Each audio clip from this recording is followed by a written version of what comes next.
Testing the infiltration capacity of permeable pavement systems under increasing sediment loads by Karen Abogadil and supervised by Arham Malik and Dr. Usman Khan. Urbanization has led to an increased number of impervious surfaces. This has limited the stormwater infiltration into the ground, leading to lower water quality, increased stream flow, and a higher risk of floods.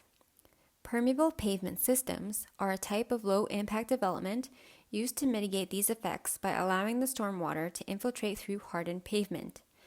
Permeable pavement systems, however, are prone to clogging from sediments commonly found in urban environments. When clogged, permeable pavements cannot facilitate the infiltration of stormwater into the ground, leading to flooding that would otherwise be avoided. The standard for measuring surface infiltration rates is ASTM C1701, and it is labor-intensive, requiring at least 2 people, 3.6 liters of water, 18 liters of testing water, an empty bucket with the top cut off to be used as infiltration ring, stopwatch, putty, and that's only for one spot in one location. Typically, multiple spots are tested and thus require multiple rings and a significant amount of water.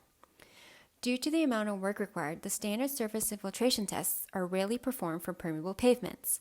Without regular measurements, permeable pavements cannot be maintained nor utilized for their primary function.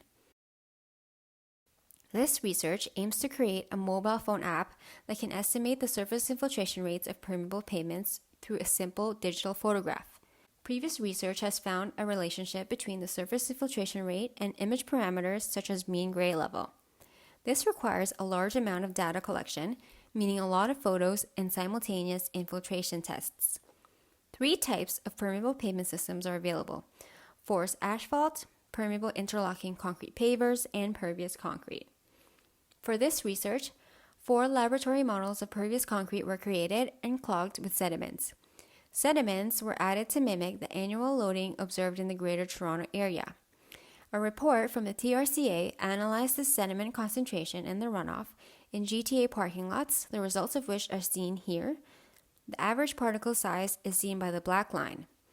Different fractions of clay and silt are seen in the colored lines, and for this research, the green line, representing the 60% clay and 40% silt composition, was chosen as the clogging sediment. Up to the creation of this video, 3 of the 4 laboratory models were subjected to an equivalent 22-year sediment loading.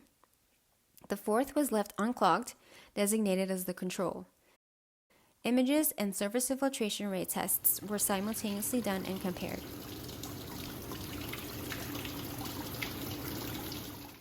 The infiltration rate results from the clogging are seen in the following graph. The first 5 cycles show a 1-year sediment loading, cycles 6 to 8 show 2-year sediment loading, and cycles 9 to 11 show the 4-year sediment loading. This equates to a clogging year progression of year 0, then 1, 2, 3, 4, and then 6, 8, 10, and then 14, 18, and finally year 22. From this graph, slabs 1, 2, and 3 show a steady decline of surface infiltration rate as expected. On the other hand, slab 4, the control, seen in purple, shows a constant infiltration rate. These results confirm the decreasing infiltration rate with increasing sediment loads. One of the parameters analyzed in this research is the mean gray level. From this graph alone, there isn't an obvious trend between the cycles and the mean gray level. However, future work includes the use of machine learning models and other image parameters such as skewness and variance to predict the surface infiltration rate of permeable pavements, thus helping to determine when maintenance is required.